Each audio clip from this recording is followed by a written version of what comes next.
we know that the concept of neurology, neuroscience, neuroplasticity, is there. It's valid. It's here now. Neurogenesis and things like this. Do you think that we can socially engineer ourselves as a society, as a person, to be more, should I say, I don't want to say more loving because that might be very vague. You know, to be more empathetic. I think that's the word I'm looking for. Absolutely. It is. Empathy is actually something that can be, it's actually quite debatable whether it can be trained or not, because if you look at the neuroscience of empathy, there is the theory, and it's been proven quite frequently these days in the past few years, is empathy comes from this neuron in our head called mirror neuron. Yeah. And what it does is that when you're with somebody, if you're a very highly empathic person and the other person is feeling something, your mirror neuron will actually modify your brain to be in the similar state than this person, as this person that you're speaking with. And that kind of activity is different in each mind. So, for example, in sociopath, they have done this fMRI scan on a sociopath's brain. When they are shown faces of frightened people or the faces of excited people, their mirror neuron stays completely dormant.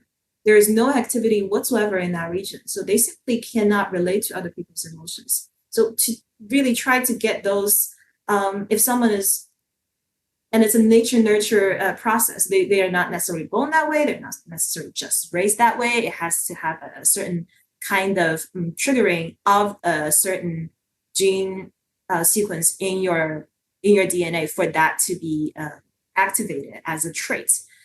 For you to be actually classified as a sociopath. So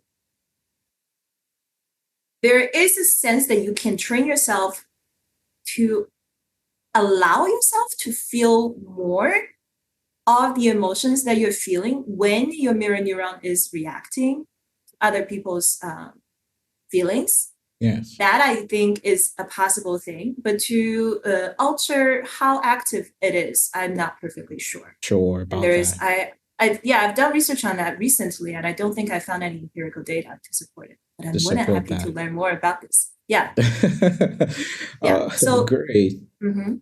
Great. Yeah. So that's actually part of the reason why I do the nonprofit work that I currently do, is that I really hope that there is some kind of approach where we can use neuroscience and psychology, all of the latest cognitive science, and merge that into a systematic approach to nonprofit projects to help people actually develop more self-awareness, more kindness and acceptance, so that we have more room for compassion to go around.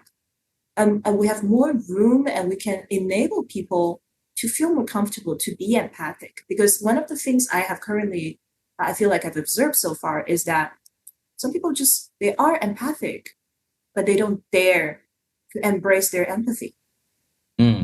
Because when you're in a toxic life environment, no matter if you have a toxic boss, you have a toxic parent, you have toxic spouse, right? Like some people in your life, they're less fortunate. So they were raised in a condition that put them into a more battle-like position. Yeah. So they are more easily to be triggered, and they're more likely to show acts of aggression and less concerns for others' feelings, for example. And under these conditions, if you are a completely empathic person, you're super full of compassion and you want to offer help and whatever, right? And you leave yourself open to attacks, you expose your vulnerability. Because when you're being empathic, you're flowing with the other person. You're really showing all of your sore spots, basically, right? Yeah. And so sometimes if you're exposing it to a person that's not in the headspace, or who's just simply not at the moment able to reciprocate that kind of empathy, you might actually end up getting hurt. Yeah, right? absolutely. And when you get hurt in that state, what you feel stupid. You're like, oh, why did I trust that person? Oh my goodness, why would I ever do that to myself? Never again would I show my vulnerability to a new person. right? Mm. And that's not an environment that nurtures empathy, that nurtures the expression of compassion. And so through my nonprofit work, I am really hopeful that there's some kind of systematic change that can be done into the world that we're in to influence people to be more accepting of themselves and be a little more relaxed, for example. There is no need to be aggressive. I hope people can understand more that hypervigilance is not always the best option, despite sometimes it seems to be the best option. Mm. Yeah. Yeah, I mean, powerful, powerful. The word I was actually looking for the other time was to be more emotionally intelligent.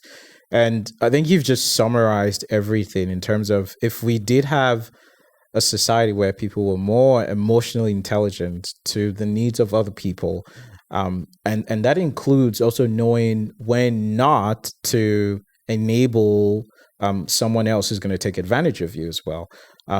So if we can get to that point, the whole world honestly will just be a better place. When I read about what you guys were doing from my friend, I was like, I need to have a conversation. I need to have a conversation.